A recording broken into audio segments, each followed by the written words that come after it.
Hold on a second, people. I'm going to try to get this strike to the Bowling King. It's a game from Mini Clip. You can download it now from your favorite application store.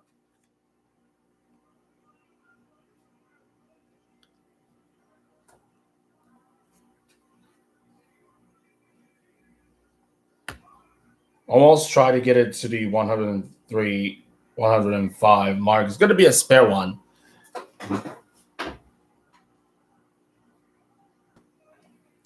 All right. It is 9 a.m. here in New York, 6 a.m. in the West. That includes Los Angeles, Seattle. 2 in the afternoon GMT, wherever you're watching from around the world. I am so honored and I am so be with you for another installment of Mornings with Marcel and Friends. Happy Valentine's Day to all of you. What should I say it again? Mornings with Marcel and Friends? Oh, you bet you will. You definitely bet you will. The chat line is available now. Let's start this morning with what could this happen in the city of Lansing, home of the Spartans, the Big Ten's team. We have the mass shootings, Ukraine, objects, plane plunge, and climate. As all the 5 lists you definitely need to know to get your Tuesday ahead. So it is February 14th, also in the favor of the shootings. How about this one? 8 years on today, our hearts will be emotional broken at Majority Stoneman Douglas High School. 26 individuals who lost their lives since the news had broke back in 2015. It's going to be the worst since mass shootings at Sandy Hook Elementary School in Newtown, Connecticut back in 2012. Whoever knew. But how about this one? At Michigan State University, another mass shooting will took place. No, sirree. It has to stop. Guns all over the place. The custody over 2. So, in the favor of this, may I ask you for the 5 things? Do I read it to you from CNN, please? Thank you. All right, then. Starting with Michigan shooting, at least 3 people were killed and 5 others critically wounded at the campus last night. A 43-year-old man identified as a suspect had no affiliation with the school. Police say during a press conference this morning, the government opened fire at 2 campus locations, turning the university where over 1,900 students live into a crime scene and forcing terrified students to hide as hundreds of officers in tactical gear swarmed the school. The suspect died from a self-inflicted gunshot wound, authorities say, and they have yet to establish a motive. The identities of the victims are not being released at this time. Next, from shootings to objects, where the identified flying object shot down at Canadian airspace on Saturday appeared to be a small monolithic balloon with a tethered payload below it, according to the Pentagon memo sent to lawmakers yesterday. The object also crossed near U.S.-sensitive sites before it was shot down, the memo explained. There are the first official detail from the Pentagon on the object shot down in recent days.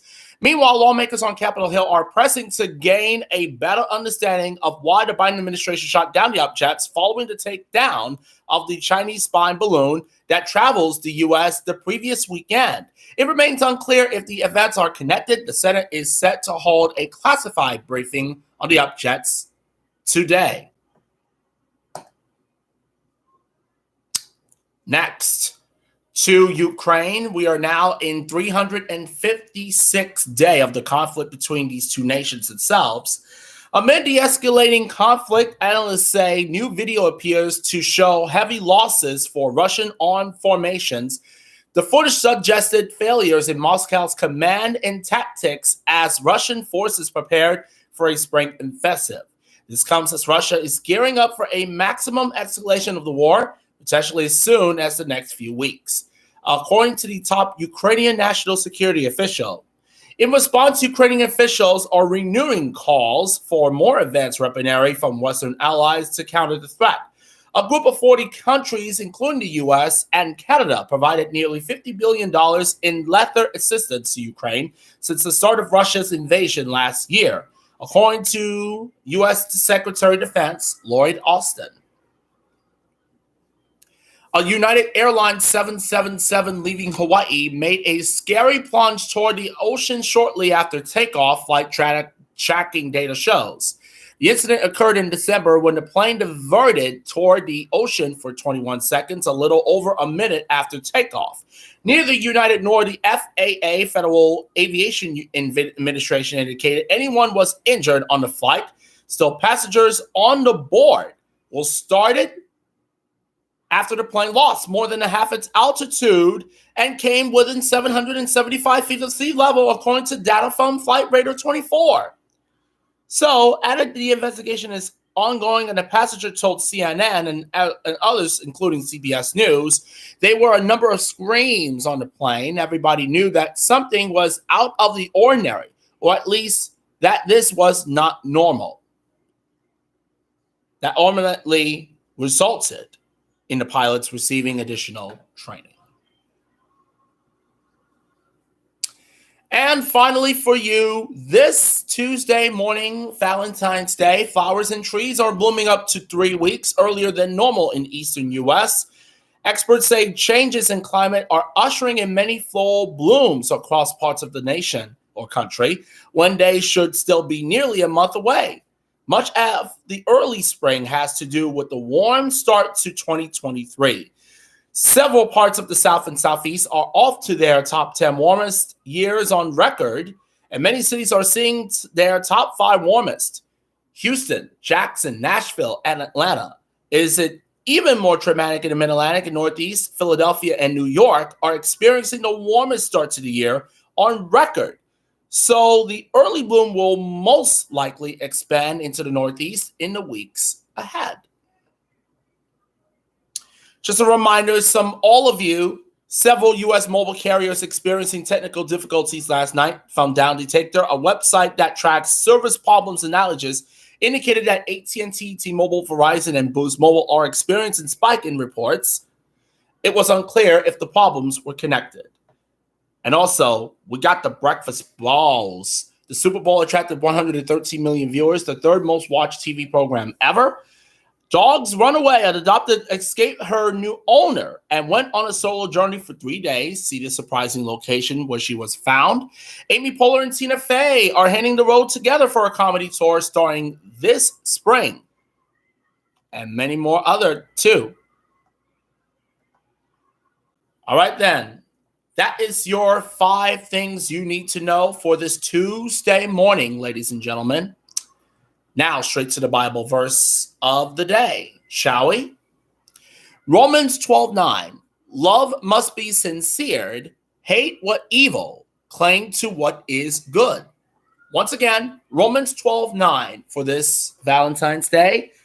Love must be sincere, hate what is evil, cling to what is good. Genuine love involves hate. Genuine love means that we hate evil. We detest it creeping into our hearts and ruining our relationships.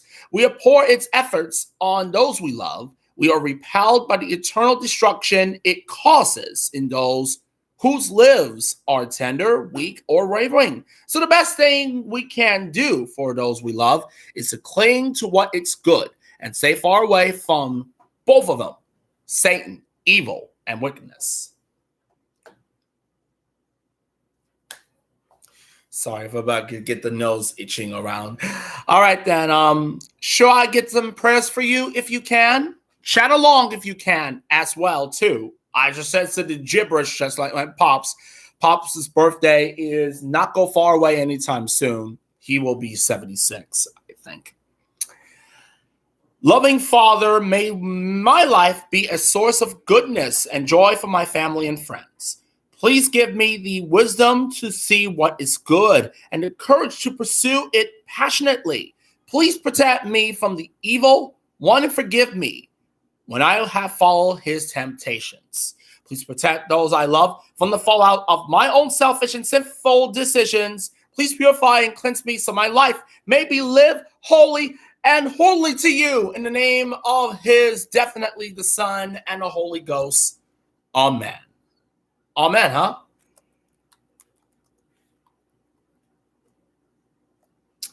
All right, then. Get ready for the quotes in honor of celebrating love today on Valentine's Day. And I have the Black History Month for you, so get ready. Catherine Lee Bates says, love planted a rose and the world turned sweet. Let me read that for you one more time from Miss Catherine Lee Bates. Love planted a rose and the world turned sweet. Whoever thought by celebrating love, huh? Do you have any plans to celebrate love for? Are you going out with a dinner, seeing a movie together as a relationship? I know what you've been thinking. I know that Essie and Dynamite, the true beloved relationship, they married in April of the past 5 straight years. Today will be 6. I'm sure they married. They moved here into their home in Jersey. I've never been seeing them all in my life. I connect with them. I would share with them. I will always do so to have always feeding them. As always, whoever thought a true relationship. Sorry about this, people. It was the plate. It was a bowl full of metal. Keep away from the metal on the microwaves as well, too. All right. Anyway, do you have any relationship you could go out to see the movie, the dinner following the pandemic? I know you've been thinking about. Chat below on my channel, and we'll discuss this.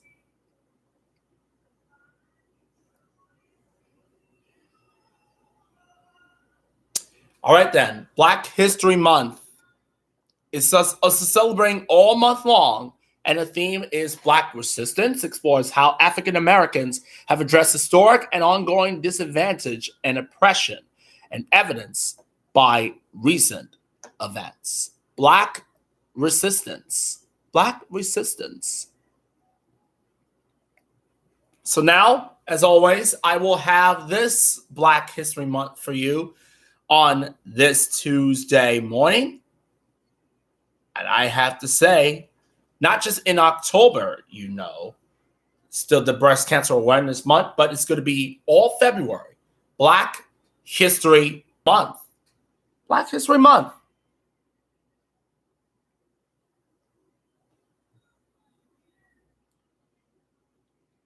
Thank you, the underscore Salmon, for following my tweets. And back to you ready for no. The Black History Month. The Black History Month. How about this one? A Journey to Equality. Here's the name Carter Goodwin Woodson. He is a colorized portrait deficits of American historic author and journalist. He died in 1895. It was his work as an African American scholar that led to the celebration in 1926 of NHW, Negro History Week, the precursor to modern-day Black History Month. So for him, no one has played a greater role in helping all Americans know the Black past than Carter G. Woodson, the individual who created Negro History Week back in 1926 to ensure that school children be exposed to Black history. Woodson chose February for reasons of tradition and reformed till we considered with Abraham Lincoln and Franklin Douglas's birthdays. You have it right. The second Black American to receive a PhD in history for Harvard, following W.B. Du Bois, by a few years, Woodson had 2 goals. One was to use history to prove to white America that Blacks had played important roles in the creation of American and thereby deserved to be treated equality as citizens.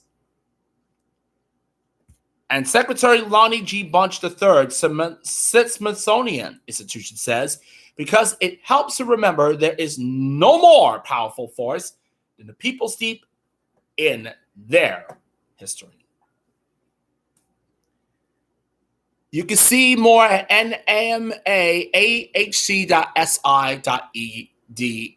It's from the College of Staten Island, not far here in my home place of Brooklyn, but it's their campus there in Staten Island. If you take the railway, you can take the car, you can take the train, you can take the bus.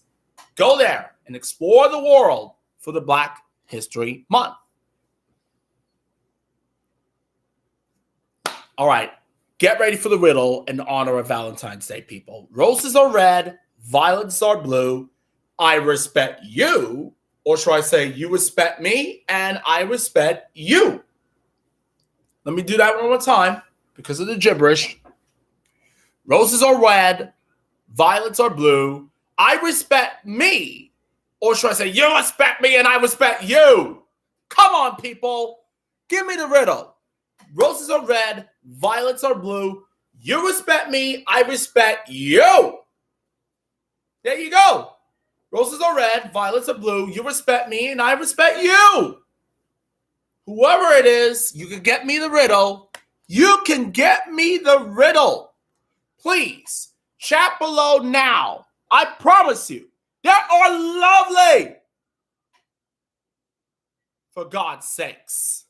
Oh, prepare yourselves for the Confessions of Parenting in honoring of Valentine's Day riddles. This is going to be so much fun. It's right now. And you know why Valentine's Day, we're celebrating love, is definitely right freaking now. And it is all about love. But who says to say you can have a little fun with it? These Valentine's Day riddles are just what you need to share the love and laughs this holiday. Could be love, jokes, and riddles in your house, especially around holidays like Christmas, Thanksgiving, Valentine's, even 4th of July. That's in the summer ones. That's right, though. For kiddies and sprouts, friends, too, they make the perfect icebreakers and allow you to use your brain in a whole new way and also laugh, too. So, here is what the quotes or what the riddle looks like to celebrate love. This is going to be an amazing one. Let me get this joke. And I mean really joke for you right now. This is for kids and teenagers. We don't want to use dirty stuff. But it's going to be perfect. It's going to be perfect. So, this is going to be a good one from Reader's Digest, ladies and gentlemen. What did the kitten say on Valentine's Day? Without P-E-R-F-E-C-T, perfect is you're perfect. Yes, what did the kitten say on Valentine's Day? You're perfect. Ooh. Ooh. I am so sorry, people. I just got hiccups. Hiccups, people. Whoever thought? Hold on a second. I can get some water.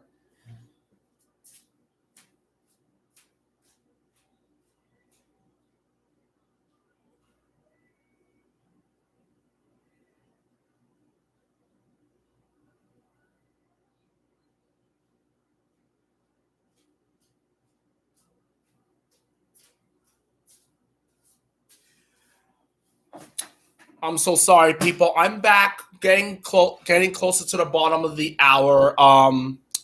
It will be 11 away until the end of Mornings with Marcel Friends. I said it once again from this joke. What did the kitten say on Valentine's Day? Well, you're perfect. That's right. How about this one? What did a boy squirrel say to the girl squirrel on Valentine's Day? You never know, right? I'm nuts about you. Yes. What nuts about you? Whoever thought?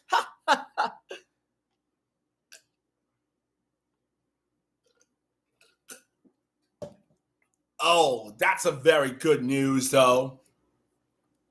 And now, let's turn some tough news that we're following for you on this Valentine's Day. And the shootings took place today. Remembering those at the majority Stoneman Douglas High School in Newtown, Connecticut, in Sunrise, Florida. The 8th anniversary, and I mean really 8th anniversary, of the shooting took place at Parkland School shooting in majority Stoneman Douglas High School, remembering all 17 victims who deeply lost their lives. And today could be the mark of it could be the 8th year, the 8th anniversary. So, in honor of 17 individuals. It's been 4 years now since the shooting at Marjorie Stoneman Douglas High School. I'm so sorry about this, people. That's from ABC News. So, in honor of the 17th,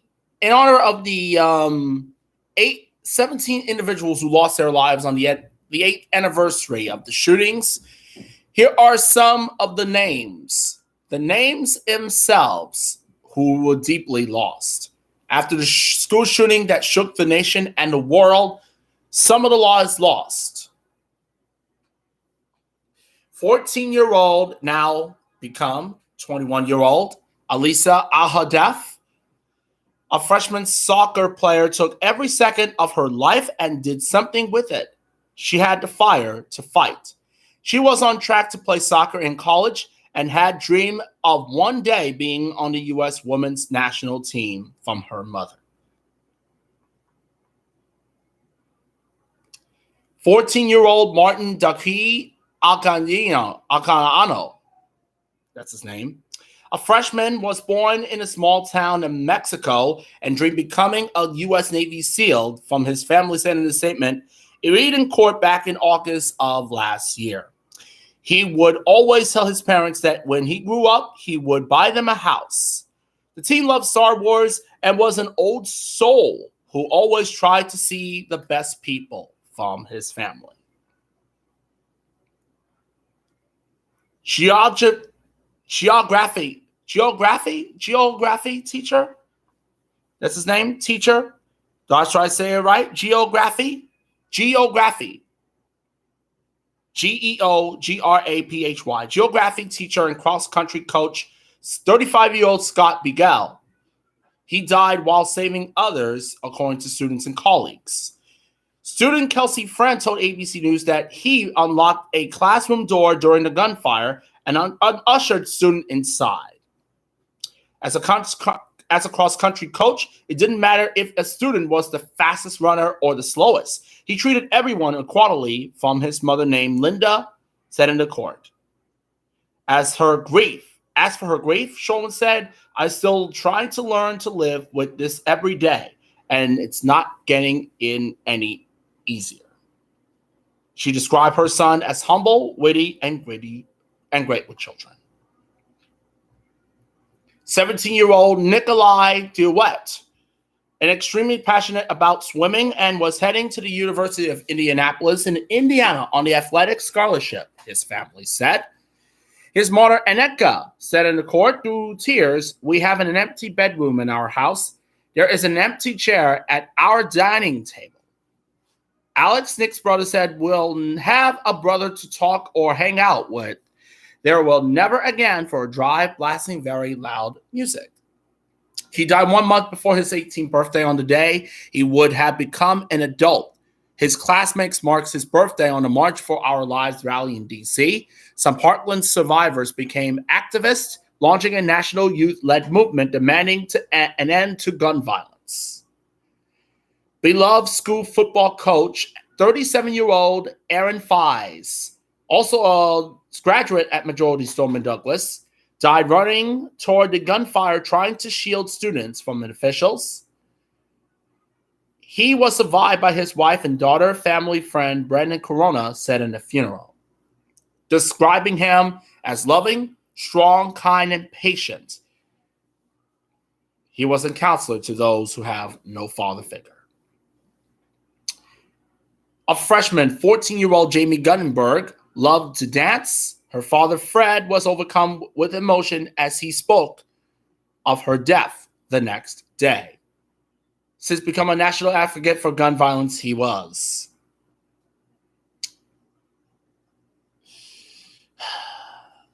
"49-year-old Chris Huxon, the school's athletic director and head wrestling coach at MJS, died running toward the shooting.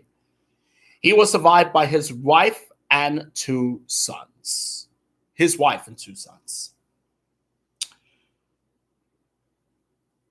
15-year-old Luke Hoyer was beloved basketball and chicken nuggets so much. He yelled from upstairs, "Mom, thank you for my Valentine's Day card and candy." She recalled in court last year, "I was so lucky to be his mom." And Luke wore a cross every day, and Gina, his brother, requested to get it from his body so she could wear it to his funeral. She said she now wears the cross every day and gives me such strength. 14-year-old Kara Loughlin was a freshman at MJS, was a beautiful soul and always had a smile on her face. After shooting, performance at Irish dance school around the country wore purple ribbons, one of Loughlin's favorite colors, in her honor, according to the Miami Herald.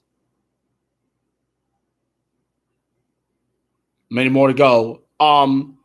Gina Molato, 14 years old, was a smart, loving, caring, and strong girl who brightening any room she entered.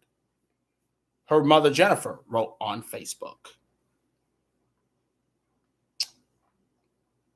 The night before 17-year-old Joaquim Oliver was killed at school, his father, Manuel, took his son to buy Valentine's Day flowers for his girlfriend.